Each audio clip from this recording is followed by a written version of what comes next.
मध्ये अजितराव घोरपडे काकाच्या बरोबर नव्हते ना? आता आहेत ना? आता कसं झालं? त्याच्यामध्ये मी अजितराव घोरपडे 99 साली मला ज्यावेळेस कृष्णा खोऱ्याचं मंत्रिपद दिलेलं होतं त्यावेळेस ते माझ्याबरोबर राज्यमंत्री होते. ते आमचे बारामतीचे जावई आहेत. त्याच्यामुळं आणखीन जावई म्हणल्यावर जरा जवळीक वाढतीच ना खरं ते. आणि त्याच्यातून मी अजितरावना म्हणलं, अजितराव तुम्ही वेगळे विचार, संजय काकाचा वेगळा विचार, आणि त्याच्यातून कवठे महांकाळ मागं राहतंय, तासगाव मागं राहतंय, त्याच्यापेक्षा तुम्ही एकत्र या ना, आपण राष्ट्रवादीतनं काम करू. आज तुमचा तरुण सहकारी राजवर्धन घोरपडे हा तिथं काम करू पाहतोय, त्यालाही वाटतं की मला काहीतरी संधी मिळावी. त्याच्यामध्ये प्रभाकर बाबा त्यालाही वाटलं पाहिजे, नवीन पोरांना वाटलं पाहिजे. नाही तर काय तमारे हे असलं काय चालतंय?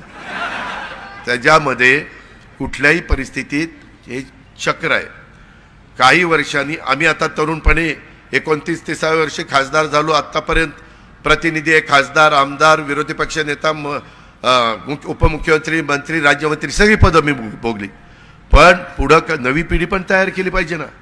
इथं आता नमस्ते अण्णा यांचं दुकान आहे, हॉटेल, त्याचा 60-65 वय झाल्यावर त्याचा पोरगा तयार झाला पाहिजे ना. काही हे नाहीच राहावं सारखं बापानीच राहावं. नाही तू बारकाय अरे त्याला कधी संधी देणार? ती येवले अमृत तुल्य, त्याच्यात पण पुढच्या पिढीला संधी दिली पाहिजे. हे चक्र आहे जगाचं. आणि त्याच्यातनं हे करत असताना मी अजितरावांना म्हणलं, अजितराव आपल्याला ही जागा निवडून आणायची. जागा निवडून आणण्याच्या करता माझी एक अट आहे, आपण सगळेजण समविचारी आहोत, आपण काही वेगळे नाही आहेत.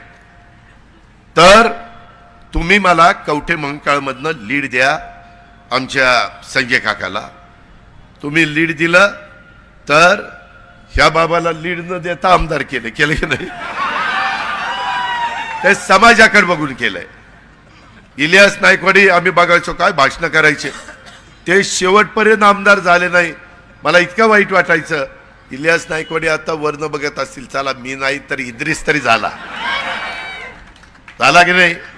तसं मला आमच्या त्या बाबतीत राजवर्धन घोरपडेंनी, आमच्या कवठे महांकाळ मधल्या अजितरावांनी, सगळ्या मान्यवरांनी यांनी ठरवलं तर लीड मिळू शकतं. तुम्ही लीड द्या कवठे महांकाळ मधनं, मी तुम्हाला